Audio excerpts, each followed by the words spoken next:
All right, guys, here we are in SketchUp, and a couple of quick caveats as we get into this. First, this is not meant to be a full-blown beginner's tutorial. I'm going to go and explain things as I go along as best I can to help folks follow along and even model with me while we go through this. But there's some great tutorials out there for beginners if you're not familiar with SketchUp at all that I will direct you to in links in the description. Second, I'm using a licensed version of SketchUp Pro 2023. I haven't upgraded yet because I've got a bunch of stuff that I need to do along with the upgrade. I've used free versions of SketchUp in the past, but they just don't work very well for me. So if you're serious about SketchUp and 3D modeling, I'd encourage you to at least download the trial version of Pro. Really give it a shot. It's got a short window for the trial. You can work around that. But do that and give yourself some perspective on whether or not it's worth investing. It's not cheap, but it's, in my opinion, it's invaluable. Third, I almost always start in a woodworking template, and that's what you see here. 99% of the time, I'm modeling something of that scale and those dimensions work well. Every now and then, I might model something much larger, a building like I modeled my shop in SketchUp. And so for that, I'd use, I think it's the architecture template, but the overwhelming majority of the time, I will use a woodworking template in inches, and that's what I'm using here. And then as I go through this, I'm going to do things in a way that hopefully draw some parallels to how you would do the same in Fusion 360, or Fusion as it's now called. Hopefully that'll be helpful to some people to kind of be able to compare and contrast the experience in SketchUp versus Fusion, and start to kind of wrap your head around the idea of whether or not that switch or going the Fusion route instead of the SketchUp route is worth it. So be on the lookout for that, and I'll point those things out as I go along. Okay, so we're in SketchUp, a new model in the woodworking template. A couple of things I've also done is I've installed a number of helpful plugins. I'm not going to get into those right now, except for one that I think is relevant for this exercise. And that's this plugin that you see on my toolbar here, Angular Dimensions. SketchUp has built-in capability to display the distance between 2 points via the Dimensions tool directly on a model. I find that really helpful, but it doesn't have anything built in for displaying the angle between 2 lines. And that happens to be very relevant for the exercise that we're going through here.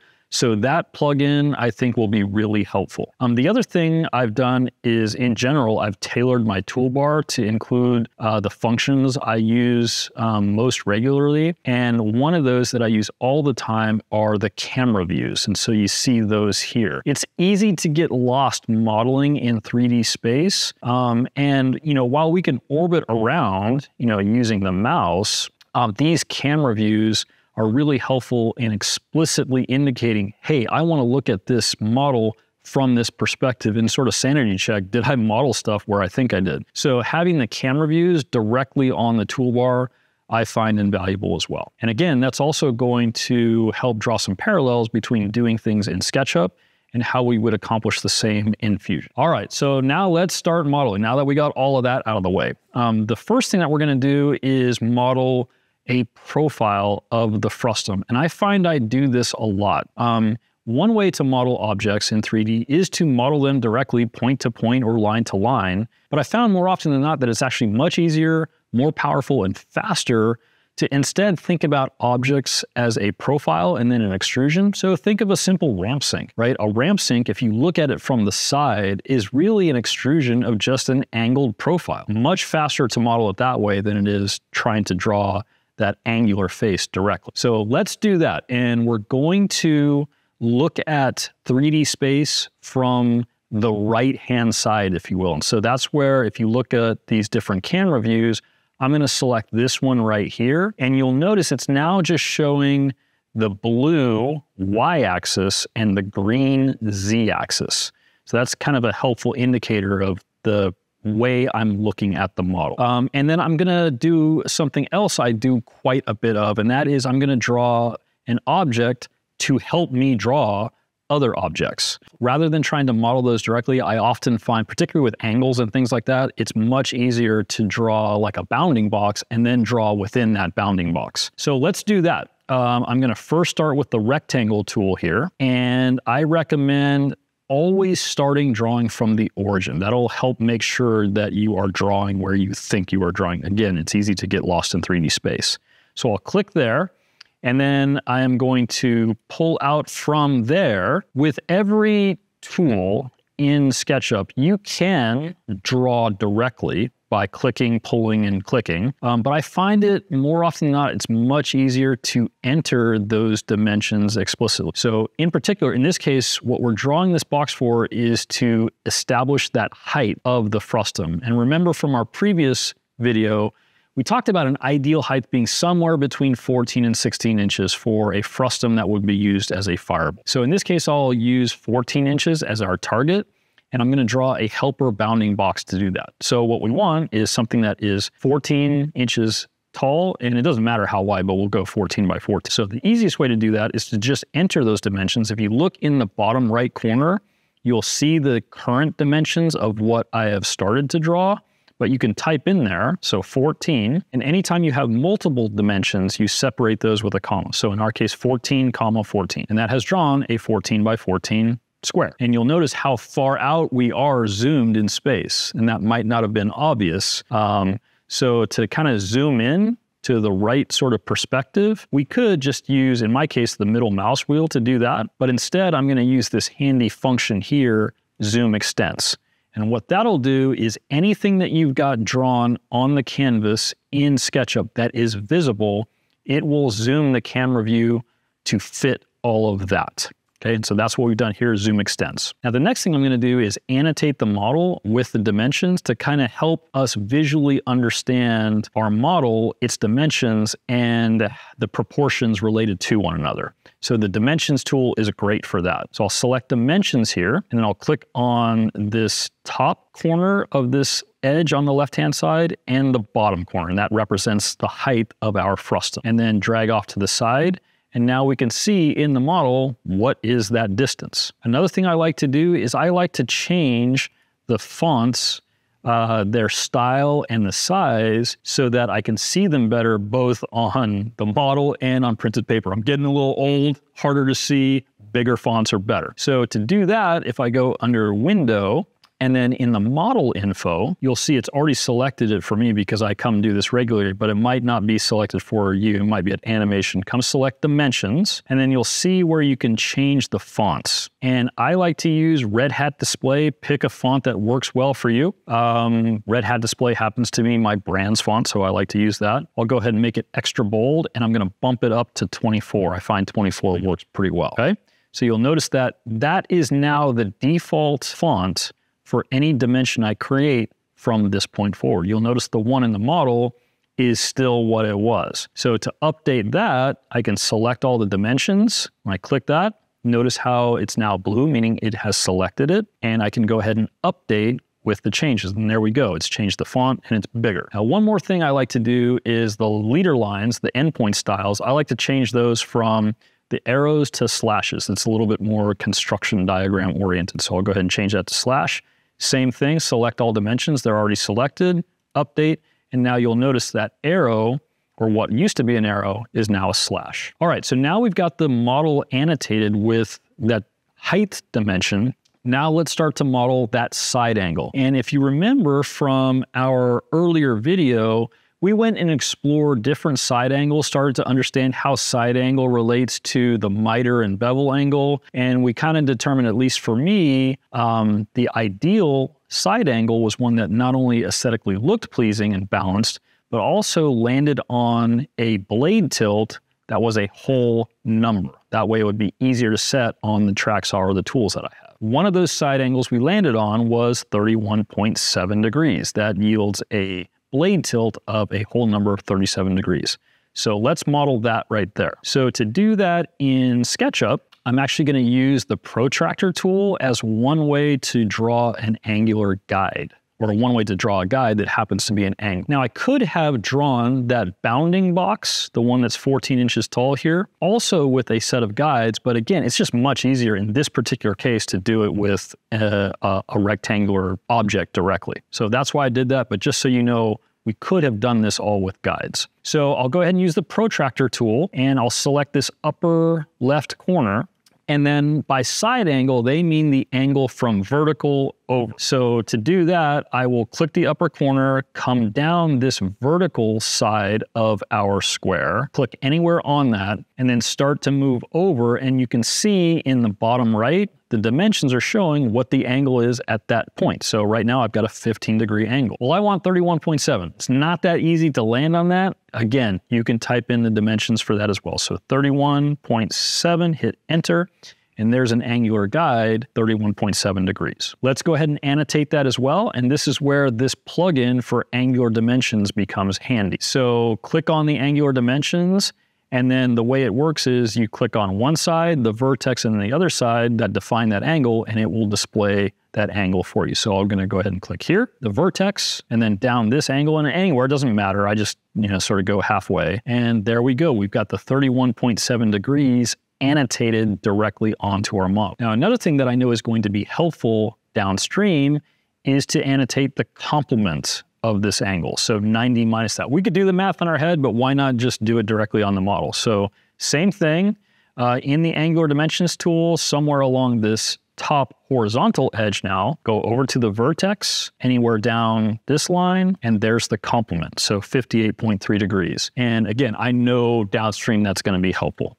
Okay, so now we've got the model annotated. Let's actually draw that side at that angle. And to do that, it's nothing more than just the pencil tool here. Click in the top corner, follow along that guide, and it'll snap to it. And then we want to follow down to this bottom where you see that intersection right there. That way we know we have a line segment that is at an angle 31.7 degrees and yields something that is 14 inches tall. That's the whole purpose. All right, the next thing we're gonna do is we want to represent the thickness of the frustum. We don't have to for this exercise, but it's helpful, right? We're ultimately going to cast this thing, so we might as well model it. I tend to cast something like this 1 inch, so I wanna offset that side angle along with this bottom 1 inch to represent that thickness. Now to do that, you can use the offset tool, but before clicking offset, by default, what offset will do is offset faces. So if I click the offset tool and come in here, and then I click anywhere on any edge, notice when I offset in or out, it's offsetting everything. And that can be okay, but we really don't want that. That's actually gonna create some unnecessary work. Instead, we just want to offset this edge and this edge. So to do that, just select those edges. So I'll select this one, go ahead and select this one. Now click the offset tool, and now notice it's just offsetting those in or out. And just like anything else, I can drag it to where I want it, or just type in the dimensions. So type in 1, hit enter, and that's offset that 1 inch that way, and that represents that thickness. And you can see here now, if I click within this area, that represents the profile, like a cross-section of the frustum. So at this point, we're good to go modeling the profile of the frustum.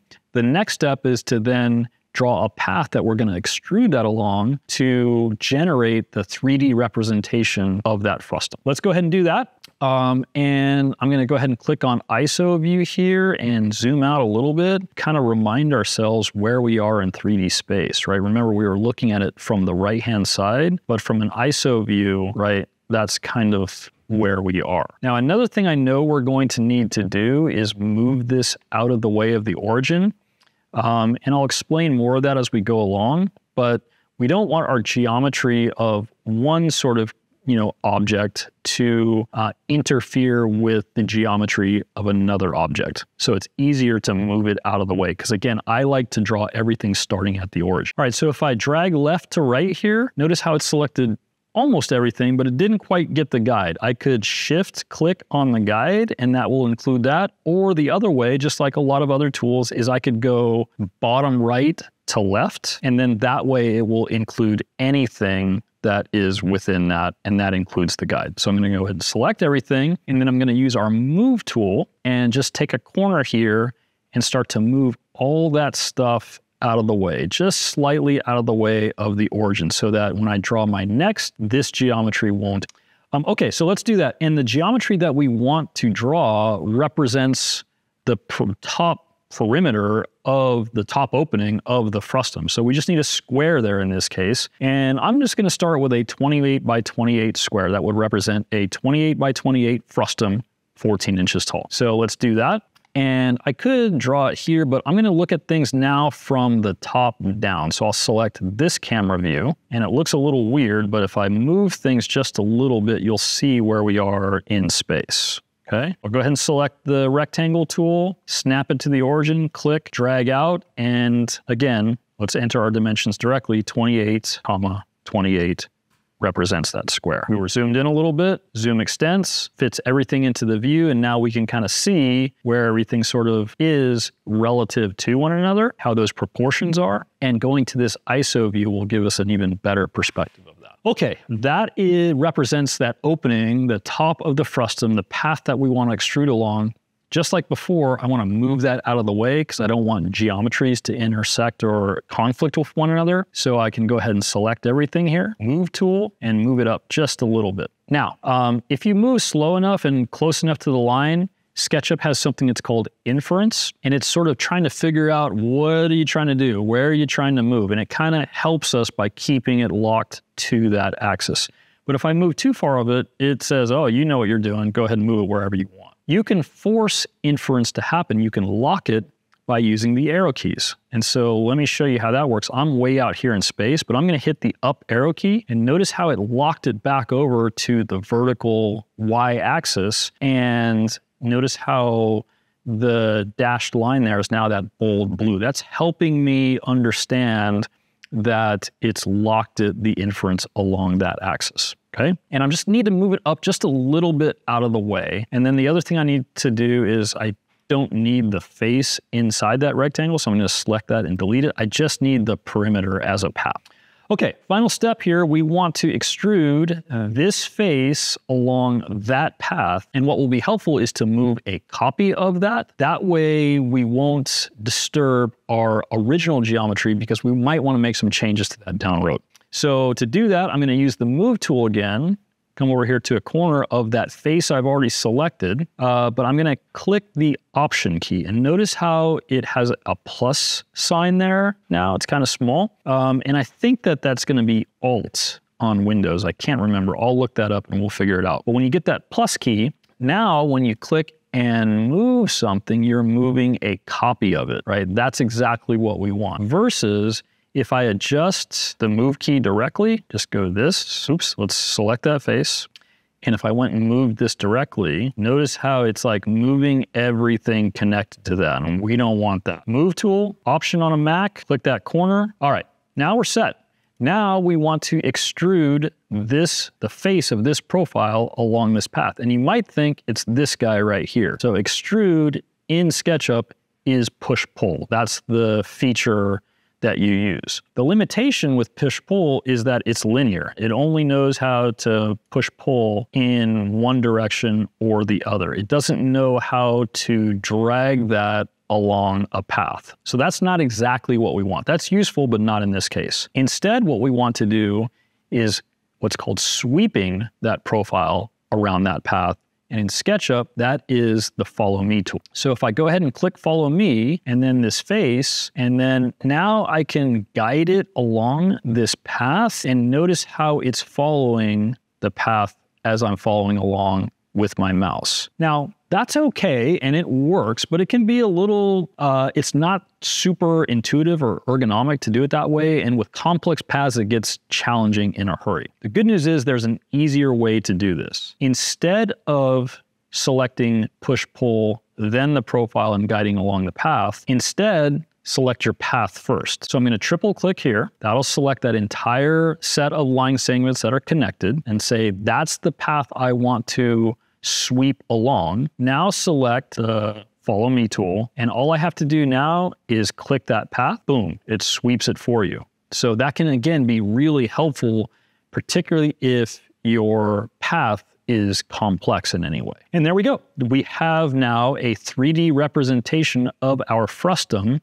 that is 14 inches tall, has a 28 by 28 opening at the top, and is 1 inch thick with a side angle of 31.7 degrees. Now, as a sanity check from our compound angle calculator, that should yield a blade tilt of 37 degrees, which was desirable, But and that's going to be a little bit harder to check. I'll follow up and I'll show you why. But one of the things that we can check is this miter angle and the complement to that, right?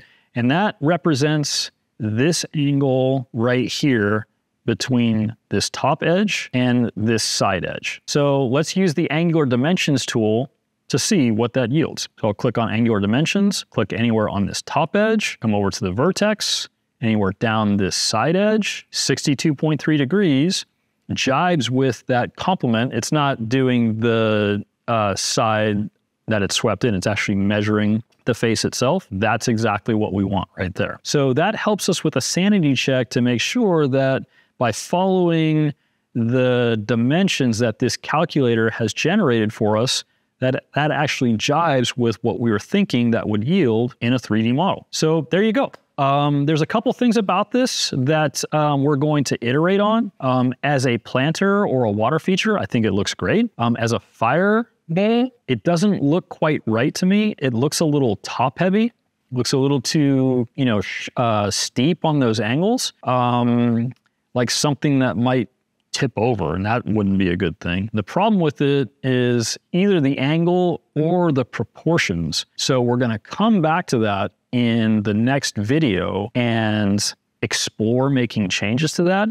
But for now, this has been, a good exercise in how to model a 3D object like this. And we're going to now switch to Fusion and do the exact same thing.